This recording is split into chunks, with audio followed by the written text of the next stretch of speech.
সদ্য সমাপ্ত নির্বাচনে ভূমিধস জয় উদযাপন করতে স্থানীয় সময় শনিবার যুক্তরাষ্ট্রের নিউ ইয়র্কে আয়োজিত ইউএফসি খেলা দেখেন দেশটির নবনির্বাচিত প্রেসিডেন্ট ডোনাল্ড ট্রাম্প। এ সময় তার সঙ্গে ছিলেন ডিপার্টমেন্ট অব গভর্নমেন্ট এফিসিয়েন্সির জন্য সদ্য মনোনয়ন পাওয়া মার্কিন ধনকুবের ইলন মাস্ক ও করোনার টিকাকে প্রাণঘাতী বলে সমালোচিত হওয়া নতুন মনোনীত স্বাস্থ্যমন্ত্রী রবার্ট এফ কেনেডি জুনিয়র। ট্রাম্পের উপস্থিতিতে দর্শকদের করতালিতে মুখর হয়ে ওঠে চারপাশ।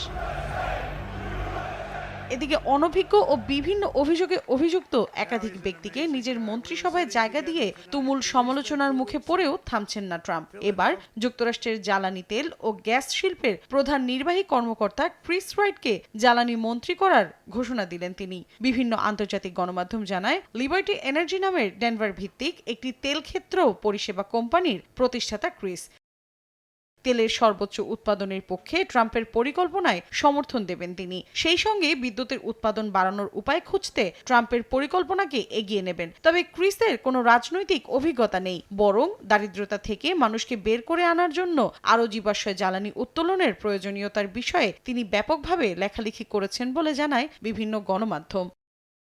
এর আগে হোয়াইট হাউসের সর্বকনিষ্ঠ প্রেস সেক্রেটারির পদে ক্যারোলাইনা লিভিট, রবার্ট এফ কেনেডিকে মার্কিন স্বাস্থ্যমন্ত্রী, মার্কো রুবিওকে পররাষ্ট্রমন্ত্রী, প্রতিরক্ষামন্ত্রী হিসেবে পিট হেগসেথ, স্বরাষ্ট্রপ্রধানের পদে ক্রিস্টি নোয়েমের নাম ঘোষণা করেন ডোনাল্ড ট্রাম্প। মৌসুমী সাথী, সময় সংবাদ।